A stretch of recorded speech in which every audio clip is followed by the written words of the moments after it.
This is the Weigh-In Podcast by Sylvester Romero and Ben Chestnut.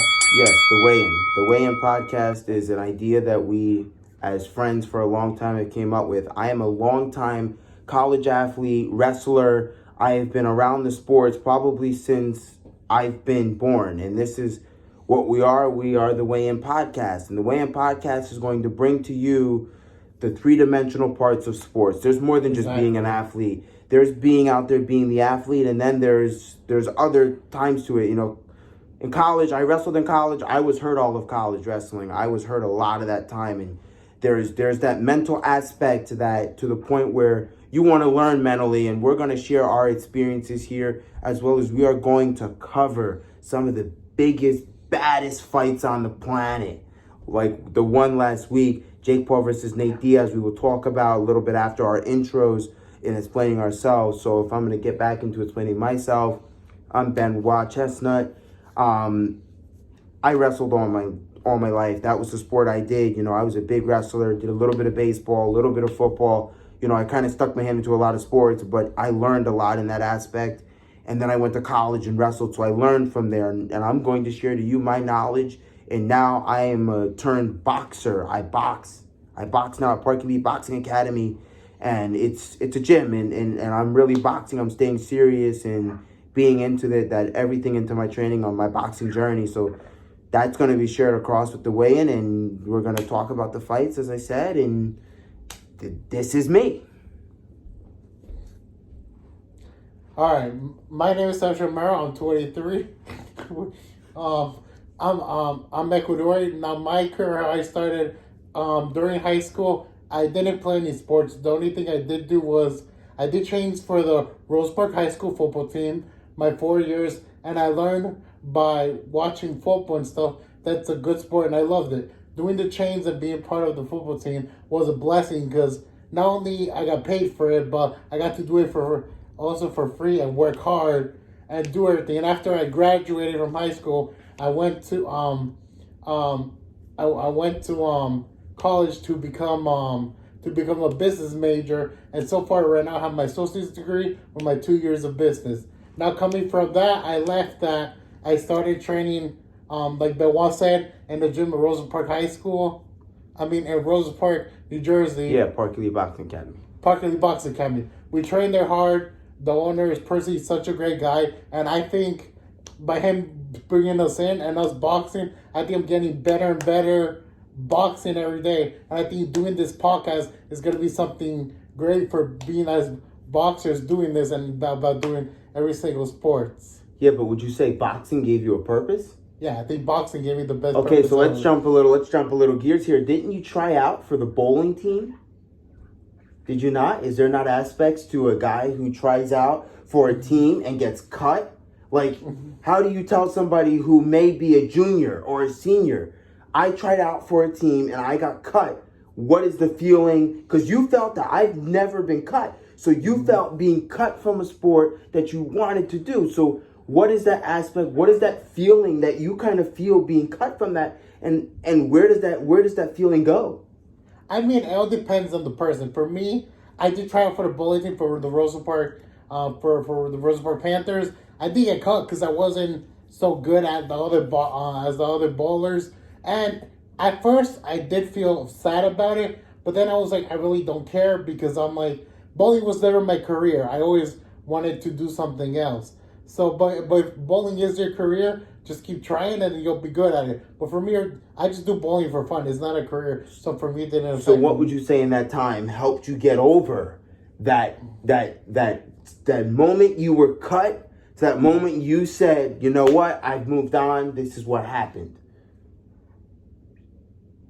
From the moment I did get cut off, like I said, I was sad. But then after a while, I got over it. Then I started getting into my career that I do want to do is boxing. I love training, doing boxing. I love sparring. I like doing a bunch of stuff, because doing boxing not only does make you lose weight, but it makes you become stronger, better for yourself, mental and through your body. So you're boxing with a purpose. Yes. You're boxing with a purpose. So into that, you said you were Changang, right? Exactly. So is there any aspect to you're a fan of football, correct? Yeah. What is your favorite NFL team or college team? Minnesota Vikings. So you're a Minnesota Vikings. So what about college? The Georgia Bulldogs. So you're Georgia Bulldogs fan. I personally am a Carolina Panthers fan and a Boise State Broncos fan. So you would say in your aspect of chain gang versus what you see in like an NFL Monday night game, they bring out the card and they measure the chain on a third down, and people are saying, "Oh, they didn't pull it tight." What do you kind of have to say about that when it's in that kind of situation? I think that when you're doing the chains, you always have to do it right, because if you don't do it right, you're not only gonna mess it up for any of the teams, you're gonna get yelled at, and you have to do it right because that's gonna affect the scores between both teams. Okay, so in your time at Chain Gang, you have any good stories you want to share with the viewers? All I'm saying, if you do chain gang, one thing that they taught me during is when football players get towards you, drop the stick and don't keep it with you. One of my stories is when I first started doing chain gang for Rose Park High School, I had the marker. If you guys don't know what the marker is, it's a thing that has on 1 or 2 and the 3. The first down, the box, as they call it, as the officials will call it, the box. And one of the football players comes running towards me, and that was just my first time doing it. I didn't know we had to drop it, and instead, the football player hits me and breaks the thing in half. Yeah. So is it safe to say, as your learning curve in Chain Gang, the Panthers went through a lot of boxes? Yes. Yeah, okay. So let's start back. You said you do it, you get paid for it, but you do it for free. So are you saying you do it for free for like JV? And like if a team has a freshman program, is that how you do it for free and they pay you for varsity? Yes. I used to do it for free for freshman football and JV football. But for the seniors, for varsity, they used to pay me for that. Right. So I remember we did a JV game. This is the funniest story, and I'll share this with the viewers. We did a JV game. We're not going to tell the two teams because you don't need to. So we'll say team 1 and 2. So we were in team 1 and 2. Obviously, Panthers were playing. So Panthers JV. We're doing the chains on the JV side, and the players are in our way. And the official says to us, he says, remember what he said to you, Sebastian? He says, Sebastian, he says, boys, you're late. Why are you so late on the chains? And we said, it's because the whole sidelines is in our way, the players. So he took out his flag and he threw a flag. And he said, penalty on the sidelines. You're in the way of my chain crew. You can't do that. You got to back it up. They're being late and I don't like it. And, you had never experienced that, had you? No. Never experienced an official take action because the chain team was not being able to run properly or efficiently. Exactly. Right. So, in your best experience with running that, what is the best thing you would tell somebody who may have had an interest like yours and might want to join a chain crew, or might want to get on a chain crew? You never know. It might be a viewer out there that says they want to be on a chain crew. What would be your best piece of advice to getting them on their own chain crew? If your purpose is being in the chain crew, I think, because like me, the reason I did chain crew was because I did try out for a Rose Park football team, and I quit right away because I couldn't deal with it. So that made me move to chains. And after I moved to chains, the thing is, if you want to do it, it is hard work because you do have to learn how to do it. Because if you do mess up, you ruin the game. Or you get yelled by the coach or the referees, it's stressful. But all you got to know is if you do want to do it, you talk to whoever is the owner of doing all this stuff. So athletics, your athletic director. Yeah. You're saying you would talk to your athletic director about maybe I want to learn chains for a JV, or maybe if they allow that. Exactly. Right.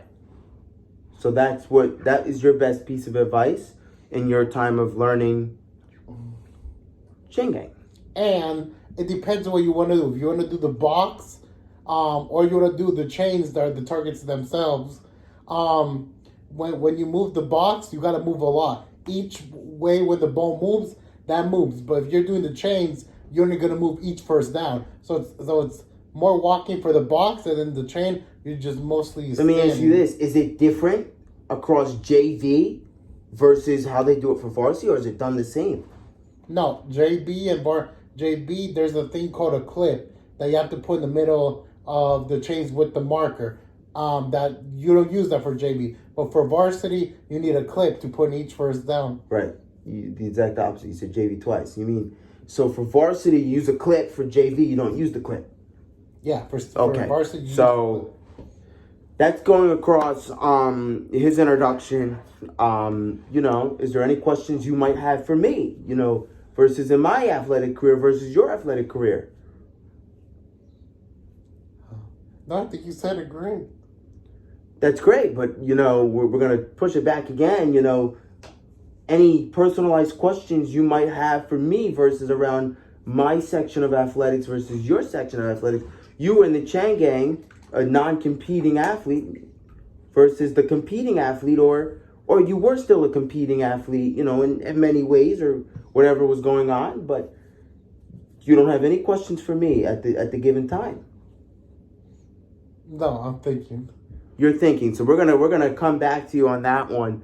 So right now we're gonna go ahead and we're gonna switch our books here, or our games here, or however we want to do it here, and we're gonna talk about the lustful fight between Jake Paul and Nate Diaz.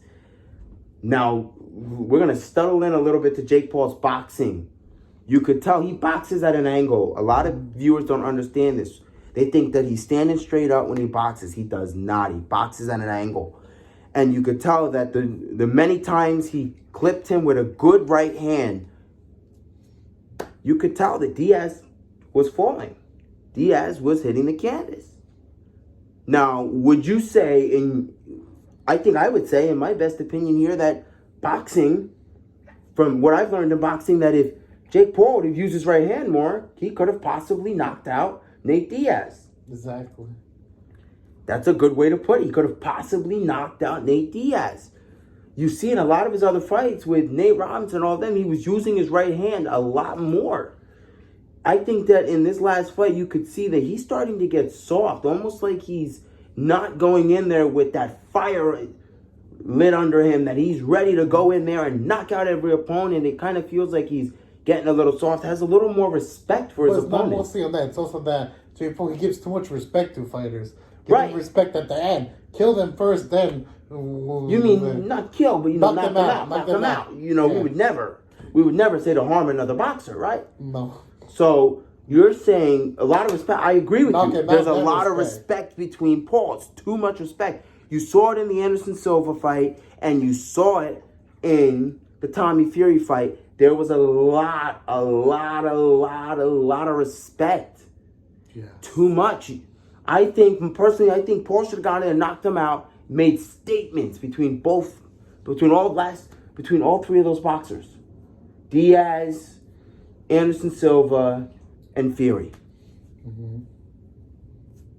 I think he really could have made statements there. I do think that was a great fight between Paul. Now, do you think that, in my opinion, I think Diaz, if he had fought that fight differently, he could have had a chance to win it.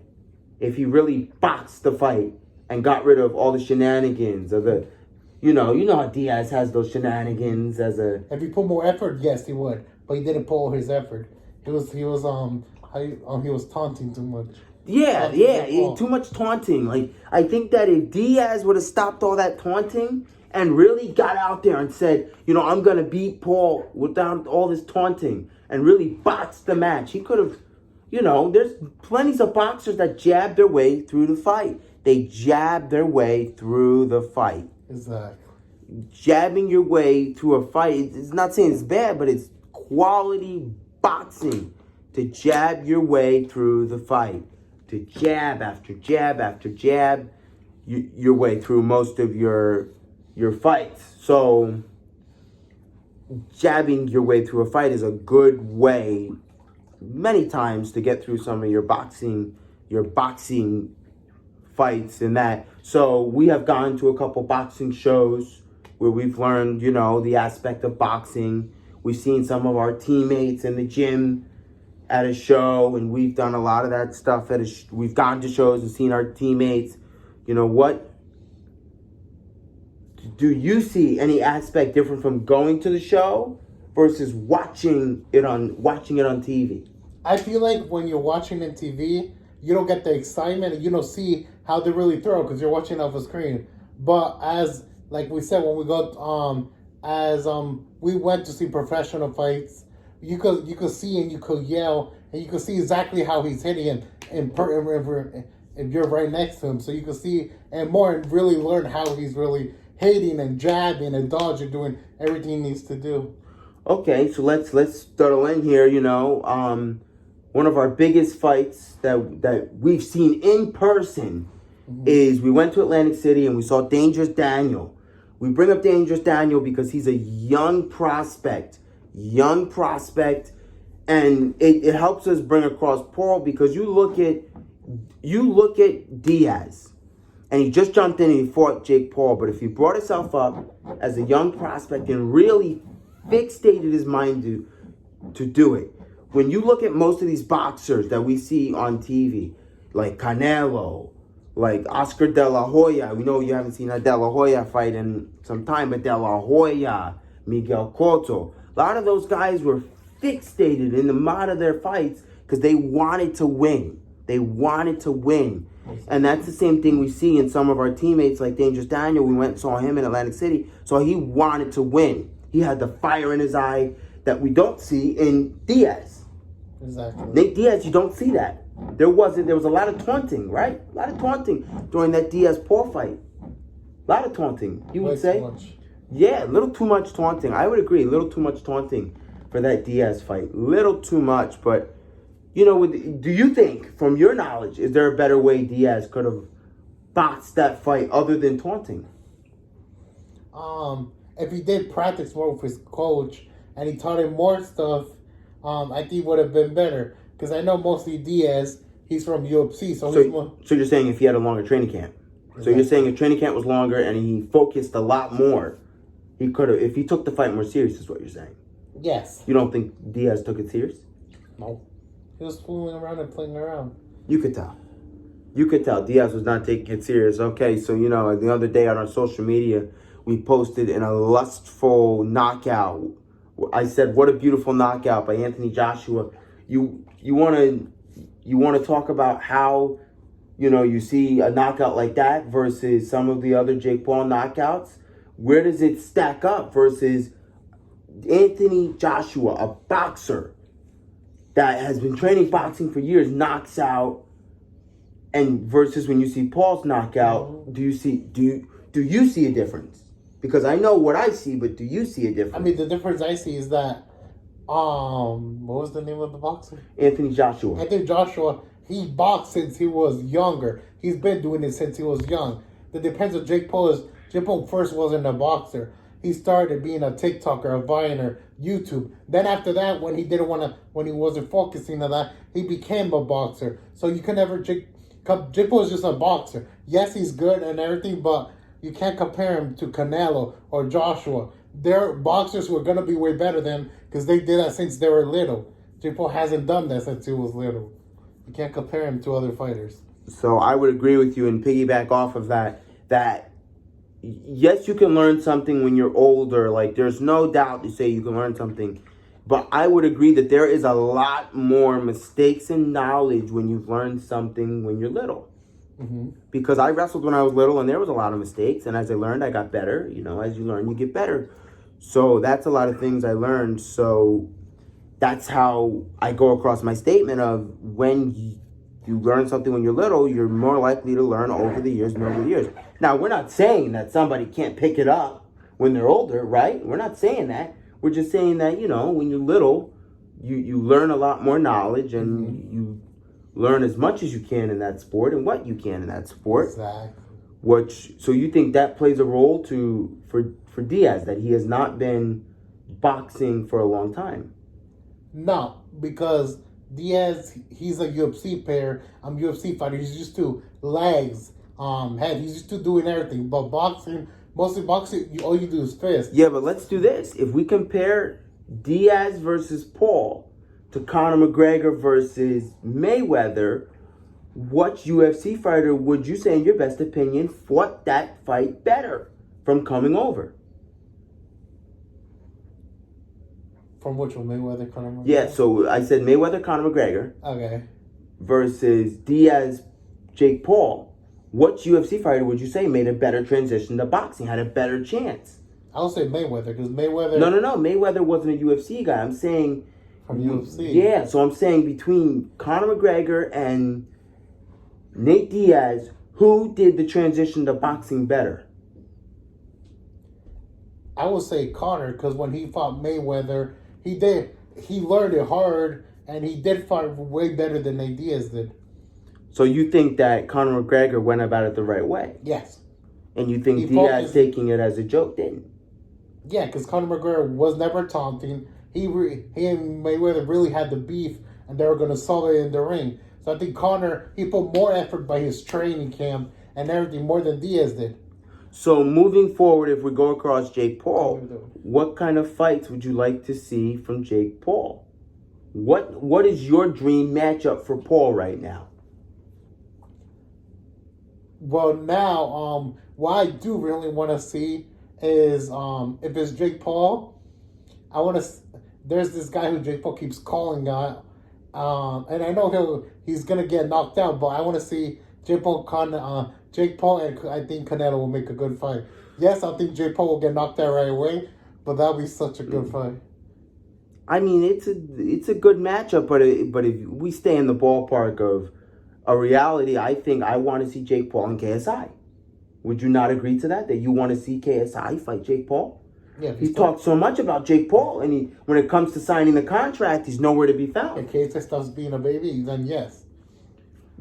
Every time Paul says send him the contract, you can't find him. You can't find KSI.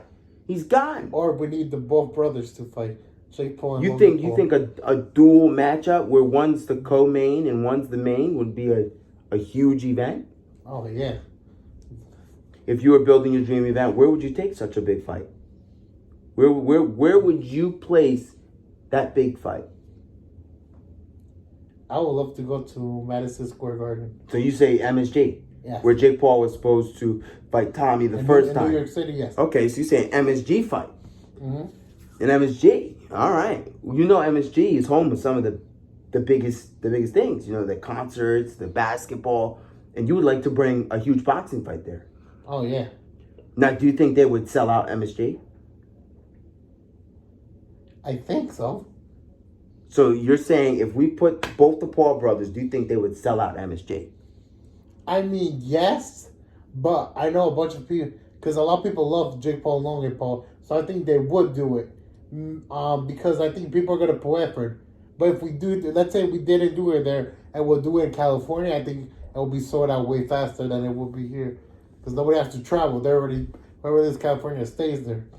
All right. So who would you have on the main card? Would you main card like some of Most Valuable Promotions, Jake Paul's company with other people, boxers from there?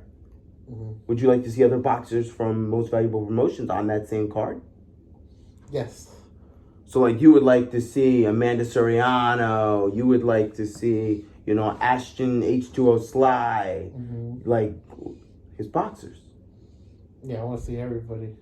Right. So if we go in terms of a big boxing fight, that would be a big event. Exactly. So in your time of going to events, I know you've been to wrestling, you've been to, you've been to baseball, you've been to football, you've been to hockey. Mm-hmm. What would you say is, you've been to boxing events, what would you say event gave you the best experience as a fan from the production side of things? My favorite event I went to is the one we went to 2 weeks ago in Atlantic City to see Dangerous Danny, one of our boxers in Park Lee. So you think that was a well put on production? I think that was what worked because everybody from Park Lee went to see him. We cheered her on. We yelled. We were so mad. We were like so happy for him. I think that was the best thing that made me be so happy in life. I was like, I'm so happy to witness that, and I want to see him fight every single time because I think that guy has a career. Okay, so you're saying Dangerous Daniel, as they call him, Dangerous Daniel. Yeah. You're saying Dangerous Daniel has that same spark you see, and maybe you might say a big prospect. Exactly. So you're saying that this is like, the same thing that you see in a lot of those big prospects. You're saying he's on the right path. Mm-hmm. He could be a champion. So if you go across, that was your best production. What's the difference in the basis when you see? What's the difference when you see a boxing versus a hockey versus a football? As your experience, what? So you're saying boxing gave you the best experience. Mm-hmm. Why did the others not give you a good experience? I mean, I think the others did give me good experience, but I think boxing just has a connection, like for Because you do it, you connect with it. Yeah. Yeah. And I think because all my family loves it, I think I connect with that. Yes, I went to football. Yes, I went to hockey, and I love that too. But that didn't give me all the hype. Boxing gave me what I really wanted to watch. That's great. So as a kid, did you do any sports? As a kid? No. You were not an athlete? Never. Did you ever, play any sports as a kid? No. No. So your family would never, I don't want to settle in here, your family would never, go to a park. I'm talking about maybe go to a park, you play a sport, maybe you play some soccer, maybe, or you play football, or you do something, As a kid, did you ever play any sports, or was there ever an interest? Let's go that way. Was there ever an interest as a kid into a sport? Did you have a favorite sport as a kid? No, not really. My parents did try and put me in the soccer team for Wadiago team, and I tried out for a little kid, but then I cried and I just left because I didn't want to do it. Right. So now let's tailor into you, who used to run the Haunted House production. How does it feel running a production versus seeing all these different productions? Do you relate to some of these productions? So we could also tailor into your time in the play as you were stage crew.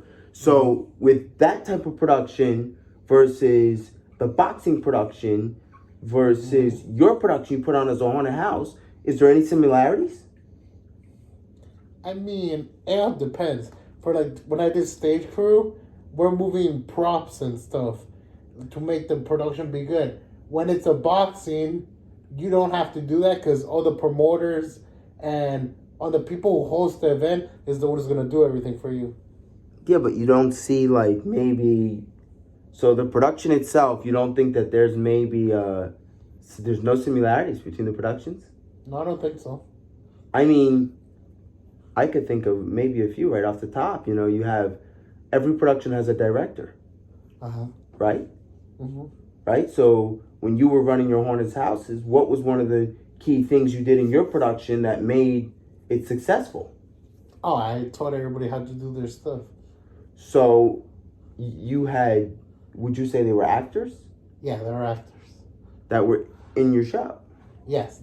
So when you ran your production, when did you set up? When did you break down your Halloween production? So if Halloween was on the 31st, we would have start like let me think. Halloween is 31st. Like let's say like 2 weeks in advance. 2 weeks in advance you set up? Yeah. But a month starting in October, I'll have all my stuff ready to have it done. So when you stored your stuff, how did you store it versus, how did you store some of your... I put everything in big cardboard boxes and I stored it in the garage. Okay, so that's, that's how you used to store your production stuff. So versus what you see, in more of a play sense where you're seeing road cases, is it different? Is it, were you finding it easy to be in the play production because you ran a production? Or were you feeling no different, that it was just another production? I felt it was easy because I was used to doing it. I think it was both easy doing it good. So seeing that so we're gonna go back to what we were talking about, the boxing. Seeing Paul's productions, how would you rate Paul's productions? I think Paul does everything a 10 out of 10. I think he puts effort with other people, and he really gets. So you think MVP puts on great productions for his fights? Exactly. Yes. So in your knowledge of being through all the productions, running it, being in it, you would say that MV, Most Valuable Promotions, puts on a good production. Yes, but if you'll say who I think is the best ones, I think the ones that do for Canelo do the best ones. So you're saying Canelo Promotions does a good event? Oh, they do perfect.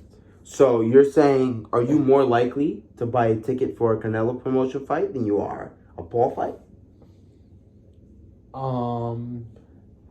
I think I'll buy for both of them. So it's equal. So there's no either or. You're saying. No, I like both of them. I'll go for both. Right. Of them. So you're not saying that. So is there sometimes you see a production and what draws you away? Do you sometimes see a production and something draws you away from it? What draws you away from a production? When they don't put effort and they make everything look horrible. So what would you say is an effortless production? In your best opinion, what is an effortless? Like, explain to me, you don't have to tell the production and what you saw was effortless, but explain to me some of the key things that would make a production effortless. Like, what are some key things that somebody could do for a production? Like, why? What do I think that is that good with production? Yeah, like, what do you think? Like, if someone, so let's say, like you said, Paul and Canelo's productions are perfect. What do you see in their productions versus productions that? What can somebody, if they want to, they obviously they don't have the money like Jake Paul and Canelo, but if they want to get as close as they can to growing a production like theirs, what is the steps they could take? I think for first they have to have a good uniform they could come out with, and at least do a jam of music, something that they like. But don't just do nothing, and when you come out, it's like just you walking in. Like, we want something exciting. So you don't want a musicless walkout? No, I want music. So you're saying if someone's doing a production, the first thing they should worry about is the boxers need to look good, and you're saying they need to come out with music. Exactly. So to you, your best bet, the venue doesn't matter for the production. It's just about making sure every boxer looks good and that they're coming out with music. And that to you can provide a good production. Yeah, because I think for a point is when you're boxing, when you come out or you're boxing in the boxing, I think music always hypes you up. So music gets it going in the production. Yeah. So so we're going to start along the production. You talked a little bit about the outfit of a boxer. So let's go ahead. How would you rate Jake Paul's fight outfits? I think Paul's outfit. You could do this. What is your favorite Paul outfit that he wore? I like the one when he was wearing all yellow. So the mostly yellow outfit of Paul. Yeah, not the one he wore now with Nate Diaz. The one he had before the other fight. During Tommy Fury. Yeah, the yellow. So you say his Fury fight outfit was really good. Yeah, that one was nice. I think the one Nate Diaz was lame because it's just black and white. I like colors, so I think when you add colors, why don't you weigh in on? A lot of people don't like the two color gloves. What do you think? I think having two types of gloves is cool because you're showing both. Like you'll buy gloves from this place and this place. Well, it was most likely a custom pair of gloves. But that's besides the point. Would you say that is distracting? No. I think whatever the boxer wants to use, they could use whatever they want. You don't think that will distract another boxer? No, and if it does, that's good, so you can knock him out. Well, that's one way to look at it. So what would you say? I thought Jake Paul had a really good Cleveland outfit. Remember his Cleveland fight against Tyrone Woodley? I think it was one of the first Woodley. He had a really good outfit with all the Cleveland on it, making tribute to his hometown of Cleveland. What do you think about the Cleveland outfit? I think it's decent. It's decent, but you still say that his last outfit is you still say that his Tommy Fury outfit was better. Mm-hmm. You think that you really like that Tommy Fury outfit. Yes. Is that because the pops of yellow, or what drew you to that outfit? Because the pops are yellow. So the pops are yellow. I feel like when you wear yellow or gold, you're like saying you're a champion. Yeah, you're a champion, and I think that's good. But Jake Paul doesn't have a belt. Yeah, but you could still work. So you could still say, you're trying to get there. Exactly. All right, yeah. So that's what you're going on. You're trying to say you're trying to get there. So that's what you're saying. He's trying to get there and be that champion. So we did cover a lot. We covered, a boxing production. We covered Jake Paul versus Nate Diaz. We covered our bio introductions. Uh-huh.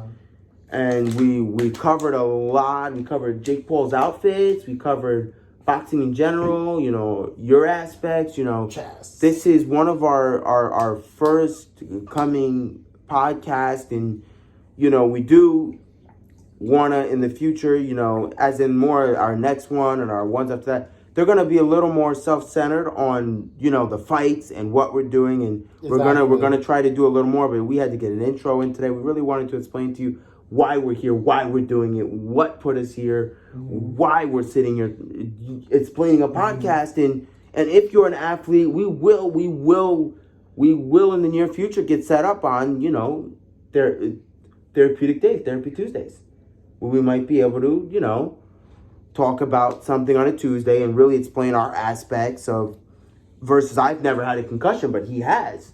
And we'll be able to speak that aspect so it's not, so an athlete can know that the first thing is, if you're injured, you're not going through it alone. You're not losing your whole time. Like for me, and in another video, we'll explain my senior year of college. I thought I was having a good year. Thought I was going to get the starting spot. I tweaked my meniscus, so that's for another time. But your concussion also is for another time. We will go over that maybe another time. Yes. And for today, we've put on a good show. I hope you all like it. I hope you subscribe, you like, and you come back for more, because this is the Weigh In Podcast by Sebastian Romero and Benoit Chestnut, and we're so happy to be here and share our journey with you guys and talk about these lustful fights. And at the end, this is the end. You got any closing words you want to say, Sebastian? I said, yeah, same thing what he says. Hope you like, subscribe. Hope you guys enjoy this, because we're both best friends, and we wanted to do something because we love sports and everything. And like we said, our other videos are going to be way better and so better. This was our first video. We tried it to do everything, and I know we did good. And I hope you guys love and enjoy it, and we'll see you guys in the next Weigh In Podcast video. Peace out, guys. I love you. Peace out. We got to give him a handshake since we're saying we're best friends. Hey. Salute. Yeah, we're going to salute it off. There we go. And that's it. Salute. We're out.